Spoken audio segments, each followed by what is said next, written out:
C'est-à-dire que les Juifs français ont collaboré aussi, au niveau des instances représentatives, au Veldiv. C'est-à-dire qu'ils ont dit on se débarrasse des Juifs étrangers pour se sauver, nous, Juifs de France. Et c'était le consensus de la Révolution nationale de Pétain, c'est-à-dire à l'Allemagne, vous prenez les Juifs ressortissants du Reich, qui sont des sans-papiers, c'est-à-dire des clandestins, et des ennemis du Reich, ou des gens qui sont dépendants du Reich au sens administratif et militaire et policier, mais vous ne touchez pas aux Juifs français. C'était ça le deal, ce qu'on cache systématiquement.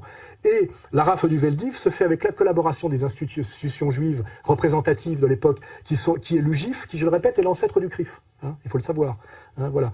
Et donc, si aujourd'hui on dit que la France, c'est la collaboration et c'est Pétain, il faut dire aussi que le CRIF, c'est l'UJIF. Hein. Or, je vous rappelle qu'à la Libération, les Juifs collabos de l'UJIF, qui étaient très nombreux, quand on lit les décomptes de Robatet dit qu'il quitte Vichy tellement il y a de Juifs à Vichy autour de Pétain, dont le premier, Emmanuel Berle, mari de Mireille du Petit Conservatoire, écrivait ses discours, hein, il faut le savoir. Bon.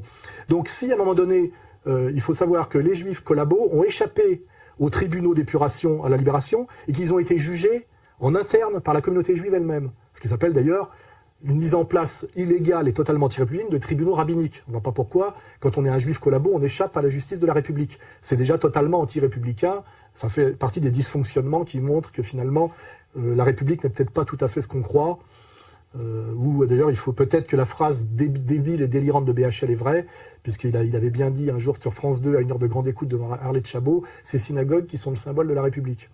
Je pensais que c'était une stupidité, finalement c'est peut-être vrai. Voilà. Enfin donc, si l'idée c'est que les Juifs collabos ont échappé à la justice parce qu'ils étaient collabos à cause de la pression de Vichy et la pression allemande, exactement comme le père de monsieur Drucker, qui était un juif collabo de première, qui envoyait les petits juifs non français à la déportation, notamment à Nice, en leur regardant la quéquette, et qui a terminé médecin-chef du camp de Drancy. On pouvait toujours dire, oui, mais il n'avait pas le choix, parce que pour sauver les Juifs de France, il fallait balancer les enfants d'Isieux. Non, excusez-moi, j'ai dit une connerie, les Juifs niçois.